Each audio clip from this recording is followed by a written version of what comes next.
സന്തോഷമായി. മതിയാവില്ല. അത്രയും നല്ല കാലം ക്ലീനായിട്ട് കാണാൻ പറ്റും ഒരിക്കലും വിചാരിച്ചിട്ടില്ല. ഇപ്പം മരുന്നുകൊണ്ടില്ല. നിങ്ങൾ വാക്ക് പറഞ്ഞില്ല, അതാണ് ഏറ്റവും വലിയ ആയിട്ട്. ഒരു വാക്ക് പറഞ്ഞില്ലോ, നിങ്ങളുടെ മുറി ഉണങ്ങിപ്പോയി. ഞാൻ ഫസ്റ്റ് വന്നപ്പോൾ തന്നെ ആ ഒറ്റ വാക്കാണ് ഞാൻ വിളിച്ചത്. വേറെ ഒന്നും ഞാൻ ചിന്തിച്ചില്ല. പിന്നെ ഉണങ്ങിപ്പോയി, നിങ്ങളുടെ മുറി ഉണങ്ങി, ഒരു വാക്കിനോട് പറഞ്ഞു. ആ വാക്കാണ് ഏറ്റവും വലിയ ആയിട്ട്. പഴുത്തിട്ട് പുഴുവടക്കം വന്നിട്ടുള്ളൊരവസ്ഥ ഞങ്ങൾ അനുഭവിച്ചിട്ടുണ്ട്. പക്ഷേ ഇപ്പോൾ ഇത് കണ്ടപ്പോൾ എനിക്ക് എന്താ പറയേണ്ടതെന്ന് അറിയില്ല സാറേ. കാരണം നമുക്ക് അത്രയും സന്തോഷമാണുള്ളത്. ഞാൻ ഈ ഒരു രീതിയിൽ ഉപ്പാനെ കാലം കാണാൻ പറ്റും ഞാൻ ഒരിക്കലും വിചാരിച്ചിട്ടില്ല.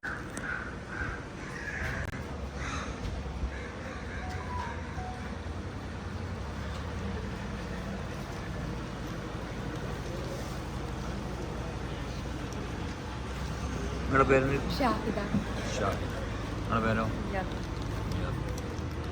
എൻ്റെ പേര് കുഞ്ഞുമരക്കാല്. എന്തായിരുന്നു നിങ്ങളുടെ കാലിൻ്റെ ആദ്യത്തെ അവസ്ഥ? നടക്കാൻ വേണ്ടി ആകെ പൊട്ടിയടിച്ചിട്ട് ഓപ്പറേഷൻ കഴിഞ്ഞൊരു മാറാത്ത സുഖമായിരുന്നു. അതെന്താ ശരിക്കും ഫസ്റ്റ് എന്താ സംഭവിച്ചത്? വെരിക്കോസ് ഞരമ്പ് ചുരുള. അപ്പോൾ അങ്ങനെ വെച്ചാണ് ഓപ്പറേഷൻ കഴിഞ്ഞത്. അത് എത്ര വർഷം മുമ്പാണ്? അത് 10 വർഷമായി. 10 വർഷം. ഈ 10 വർഷമായിട്ട് ഈ മുറിവും കൊണ്ട് ഇങ്ങനെ അല്ല, അപ്പോൾ ഉണങ്ങി വീണ്ടും രണ്ടാം വരെ ഒന്ന് താൽക്കാലികമായിട്ട് ഉണങ്ങും. താൽക്കാലികമായിട്ട് ഉണങ്ങും, വീണ്ടും വരും. അങ്ങനെ അപ്പോഴാണ് ഇവിടെ അങ്ങനെ ഈ ഉണങ്ങാതെ വന്നപ്പോഴേ ഡോക്ടറോട് ചോദിച്ചില്ല എന്താ ഉണങ്ങാത്തത്? ഡോക്ടർ ഡയറി കട്ടിയാൽ മതിയാകും, നിങ്ങളുടെ ഒരു ഓയിൽമെൻറ്റിനും ഗുളികയും തരും, അത് കഴിക്കുന്നതിന് പോകും. അങ്ങനെ അവസാനം എന്താ പറഞ്ഞത്? ഇനിയിപ്പോൾ ഇത് ഉണങ്ങാതിരിക്കുമ്പോൾ എന്താ പറഞ്ഞത്? അവസാനം ഞാൻ മെഡിക്കൽ കോളേജിൽ പോയിരുന്നേ.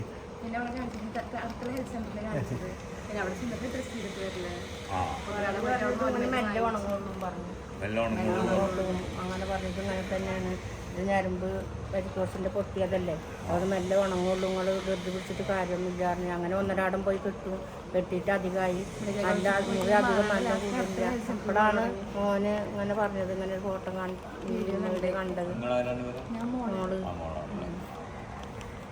ആയിക്കോട്ടെ, അങ്ങനെ ഇവിടെ വന്നു. ഇപ്പോഴെന്തായി? സന്തോഷമായി. മതിയാവില്ല. അത്രയും നല്ല കാലം ക്ലീനായിട്ട് കാണാൻ പറ്റും ഒരിക്കലും വിചാരിച്ചിട്ടില്ല. ഇപ്പം മരുന്നുകൊണ്ടില്ല. നിങ്ങൾ വാക്ക് പറഞ്ഞില്ല, അതാണ് ഏറ്റവും വലിയ ആയിട്ട്. ഒരു വാക്ക് പറഞ്ഞില്ലോ, നിങ്ങളുടെ മുറി ഉണങ്ങിപ്പോയി. ഞാൻ ഫസ്റ്റ് വന്നപ്പോൾ തന്നെ ആ ഒറ്റ വാക്കാണ് ഞാൻ വിളിച്ചത്. വേറെ ഒന്നും ഞാൻ ചിന്തിച്ചില്ല. പിന്നെ ഉണങ്ങിപ്പോയി, നിങ്ങളുടെ മുറി ഉണങ്ങി, ഒരു വാക്കിനോട് പറഞ്ഞു. ആ വാക്കാണ് ഏറ്റവും വലിയ ആയിട്ട്.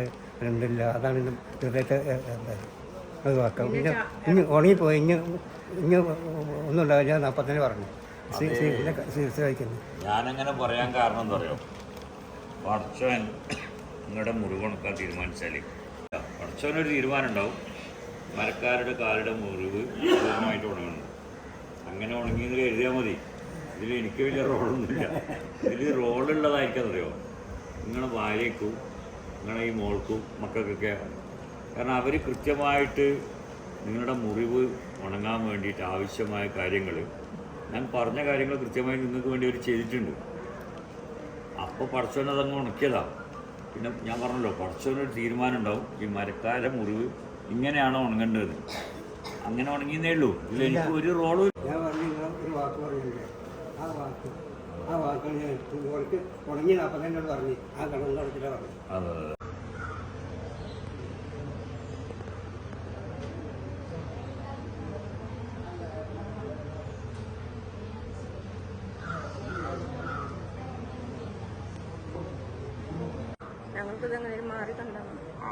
മാറും, പക്ഷം മാറ്റും, കരയേണ്ടത് കണക്കണ്ട. ഇതെല്ലാം ജീവിതത്തിൻ്റെ ഒരു ഭാഗമാണ്. മടി കഷ്ടപ്പെട്ട് നീ കഷ്ടപ്പെടണ്ട, ശരിയാവും. ധൈര്യമായിട്ടിരിക്കും.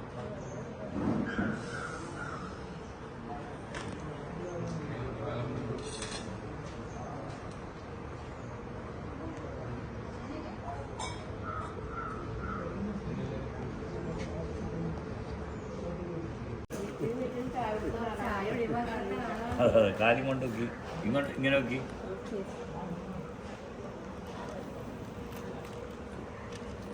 ഈ കാലിലായിരുന്നു മാരകമായ വലിയ മുറിവുകൾ.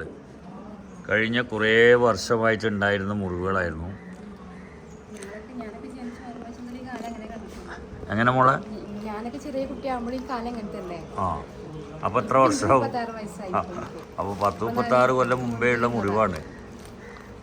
ഈ മകള് പറഞ്ഞത് ഈ വാപ്പയുടെ കാലിൽ അവർ ജനിക്കുന്നതിന് മുമ്പേ ഈ മുറിവുണ്ട് എന്നാണ്.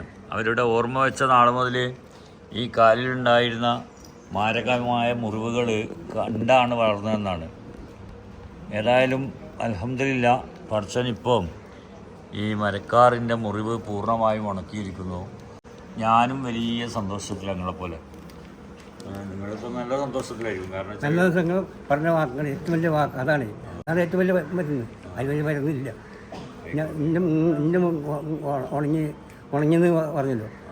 ഈ കടന്നടച്ചിട്ട് നിങ്ങൾ പറഞ്ഞു ഞാൻ പ്രശ്നം കണ്ടായിക്കും നിങ്ങളുടെ മുന്നിൽ ഉണങ്ങി കഴിഞ്ഞു പറഞ്ഞു. അതാണ് ഏറ്റവും വലിയ വാക്ക്. ഈ സമയത്ത് ബിയാത്തിന് എന്താ പറയാനുള്ളത്? ഞാൻ ഒരിക്കലും ഇങ്ങനെ കാല് വൃത്തിയായിട്ട് കാണാൻ പറ്റില്ല എന്നുള്ളത് വിഷമത്തിലായിരുന്നു. ഞാൻ കല്യാണം കഴിയുമ്പോഴും ഉണ്ട് ഉസ്താദെ കാലിന് മുറി, പക്ഷെ എത്ര പൊട്ടിയിട്ടില്ല എന്ന് മാത്രം. ചെറുതായിട്ട് മുറികളുണ്ട്. അപ്പോൾ ആശുപത്രിയിൽ പോകും, ഓയിൻമെൻറ്റ് വാങ്ങും, അത് പരത്തും. എന്നിട്ട് കുറച്ച് ദിവസം ഇരുന്ന് ആ മുറി ഉണങ്ങി. പിന്നെ ഒരാഴ്ച പണിക്ക് പോയാൽ വീണ്ടും പിന്നെയും ഒരാഴ്ച അവിടെ കിടക്കും.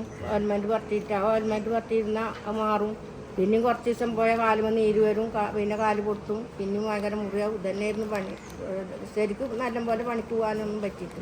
അപ്പോൾ ഒരാഴ്ച പോയാൽ പിന്നെ 4 ആഴ്ചക്ക് ലീവിൽ കൊടുക്കലാണ്. പിന്നെ അങ്ങനെയായിരുന്നു. പിന്നെ അങ്ങനെ പറഞ്ഞിട്ടാണ് മെഡിക്കൽ കോളേജ് പോയി ഓപ്പറേഷൻ ചെയ്തത്. അതിപ്പോൾ 10 വർഷം കഴിഞ്ഞു. അപ്പോൾ അവർ പറഞ്ഞത് ഇനിയൊന്നും ഉണ്ടാവില്ല, മാറും പറഞ്ഞ് അങ്ങനെ പറഞ്ഞിട്ട് പോയി അതും ചെയ്തു. അത് ചെയ്ത് ഒരു വർഷമൊക്കെ നല്ലപോലെ നടന്നു. അത് കഴിഞ്ഞപ്പോൾ വീണ്ടും പൊട്ടലായി പോലെ ആയി തുടങ്ങി. പിന്നെ ഇപ്പോൾ ആശുപത്രി പോയി ഒന്നരാടം കിട്ടപ്പോൾ അവർ നല്ല ഉണങ്ങുള്ളൂ, നിങ്ങൾ ധൃതി പിടിച്ചിട്ട് കാര്യമില്ല, അങ്ങനെ തന്നെയാണ് ഇത് വീണ്ടും വരും എന്ന് പറഞ്ഞു. അപ്പോഴാണ് പിന്നെ അധികമായപ്പോൾ ഇനിയിപ്പോൾ എന്താ എവിടേക്ക് കൊണ്ടുപോകണ്ടെന്ന് വിചാരിച്ചിട്ടിരിക്കുമ്പോഴാണ് മോനെ വീട്ടിൽ ഫോണിൽ ഇത് കണ്ടിട്ട്. മോനിപ്പോൾ കുവൈറ്റിലേക്ക് പോയിട്ടുണ്ട്, അന്ന് നാട്ടിലുണ്ടായിരുന്നു. അപ്പോൾ പോയപ്പോൾ ഓന് വീഡിയോ അത് കാണിച്ചെന്ന്. നമ്മൾ പോയി നോക്കി അങ്ങനെ ഒരു ഉസ്താദിൻ്റെ ഇത് കണ്ട് നിങ്ങൾ അഡ്രസ്സൊക്കെ ഓനെ ആരോ കൊടുത്തത് അത്ര. അത് കൊടുത്തപ്പോൾ അതിൽ വിളിച്ചപ്പോൾ ഇങ്ങോട്ട് വരാൻ പറഞ്ഞു. വിളിച്ചപ്പോൾ വന്നപ്പോഴാണ് പിന്നെ ഇവിടെ അഡ്മിറ്റ് പറഞ്ഞത്.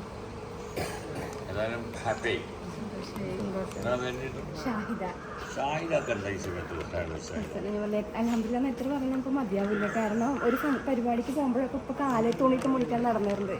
പാൻറ്റൊക്കെ നല്ല ഇറക്കി ഇട്ടിട്ടാണ് നടക്കുക. പിന്നെ ആരെങ്കിലും വന്നിട്ടുണ്ടെങ്കിൽ കാല് പുറത്തേക്ക് വെക്കാൻ പറ്റില്ല. അങ്ങനത്തെ അത്രയും ബുദ്ധിമുട്ടുള്ള അവസ്ഥയായിരുന്നു. പഴുത്തിട്ട് പുഴുവടക്കം വന്നിട്ടുള്ള ഒരു അവസ്ഥ ഞങ്ങൾ അനുഭവിച്ചിട്ടുണ്ട്. പക്ഷേ ഇപ്പോൾ ഇത് കണ്ടപ്പോൾ എനിക്ക് എന്താ പറയേണ്ടതെന്ന് അറിയില്ല സാറേ. കാരണം നമുക്ക് അത്രയും സന്തോഷമാണുള്ളത്. ഞാൻ ഈ ഒരു രീതിയിൽ ഉപ്പാനെ കാലം കാണാൻ പറ്റും ഞാൻ ഒരിക്കലും വിചാരിച്ചിട്ടില്ല.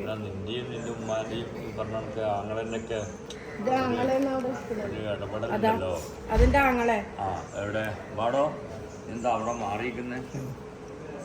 നിങ്ങളാങ്ങളേത്? എന്താ എൻ്റെ പേര്? അഷ്റഫേ. ഇപ്പോഴെങ്ങനെയുണ്ട്? അൽഹംദുലില്ലാ റാഹത്തായി.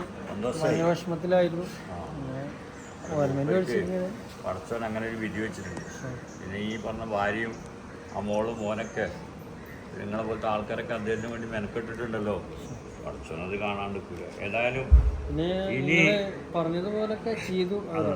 ഇത്ര വർഷങ്ങളായിട്ട് ചായ കുടിയോ വേണ്ട അതിൽ ഒന്നും നിർത്തി നോക്കുക. എന്തായാലും ഇനി നിങ്ങളുടെ ആയുസ്സുള്ളിടത്തോളം കാലം ഈ മുറിവ് എന്നല്ല, ഇനി നിങ്ങൾക്ക് ഒരു രോഗവും വരില്ല. ഞാനാ പറഞ്ഞത്. കുറച്ചൊന്നൊരു ആയുസ്സുണ്ടല്ലോ, അതുവരെ നിങ്ങൾക്ക് ഇനി രോഗമില്ല. നിങ്ങൾ സന്തോഷമായിട്ട് ഇപ്പോൾ ഈ 10-35 കൊല്ലമായിട്ട് കഷ്ടപ്പെടുകയാണല്ലോ. സന്തോഷിച്ചില്ല. പെണ്ണുങ്ങൾ പറഞ്ഞല്ലോ പണിക്ക് പോകാൻ പറ്റിയില്ല, ഒന്നും പറ്റിയില്ല. ഇനി ഒരു പ്രശ്നം ഉണ്ടാവില്ല ജീവിതത്തിൽ. നല്ല ഹാപ്പി ആയിട്ട് ഇങ്ങനെ ജീവിക്കും. ഏതായാലും അൽഹംദുലില്ലാ.